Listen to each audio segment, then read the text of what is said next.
Hi friends, అందరు ఎలా ఉన్నారు? బాగున్నారా? మేమైతే చాలా బాగున్నామండి. ఈరోజైతే టెంపుల్కి వెళ్ళాము. చూడండి, భలే చేశారు కదా డెకరేషన్ అమ్మవారికి.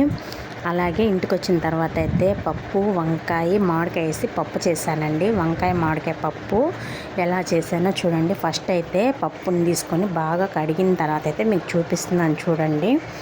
వాష్ చేసుకున్న తర్వాత ముందు ఏమేమి వేసుకోవాలో చూపిస్తాను చూడండి. ప్రాసెస్లోకి వెళ్ళిపోదాము. ఫస్ట్ అయితే టమాటాలు, వంకాయలు, పచ్చిమిరపకాయలు కట్ చేసి వేసేసుకున్నాను చూడండి.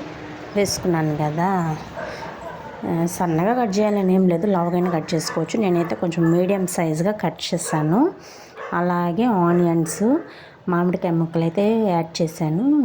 యాడ్ చేసిన తర్వాత కరివేపాకు అయితే వేసానండి. కరివేపాకు కూడా వేసాను చూడండి. కరివేపాకు వేసిన తర్వాత అయితే పసుపు అయితే యాడ్ చేశాను. యాడ్ చేసేసి ఇంకా చింతపండు ఏం వేయలేదండి. మామిడికాయ ముక్కలు వేసాను కదా, ఇంకా చింతపండు అయితే స్కిప్ చేసేసాను. ఇంకా చింతపండు కూడా స్కిప్ చేసేసాను కదా చూడండి. ఇంకా పసుపు అయితే యాడ్ చేసేసాను. పసుపు వేసిన తర్వాత అయితే చూడండి, అలా చూస్తూ ఉండాలనిపిస్తుంది వంకాయ. పసుపు అయితే యాడ్ చేసిన తర్వాత పొయ్యి మీద అయితే పెట్టేశాను. పప్పు అయితే ఉడికిపోయిందండి చూడండి. ఉడికిన తర్వాత అయితే మీకు చూపిస్తున్నాను. ఏంది అలా ఉంది అనుకుంటారు, ఉడికింది బాగానే. ఇంకా పప్పు అయితే మెదుపుకున్నానండి. పప్పు గుత్తి అయితే ఎనిపేసుకున్నాను చూడండి. ఇంకా తాలింపు అయితే పెట్టేస్తున్నానండి చూడండి. ఫస్ట్ అయితే ఆయిల్ పెట్టేసుకున్నాను. ఆయిల్ అయితే హీట్ అయిందండి. హీట్ అయిన తర్వాత ఇతర మత గింజలు అయితే వేసేసాను. ఆనియన్స్, ఎండుమిర్చి, కరివేపాకు, ఇంగు కూడా వేసానండి.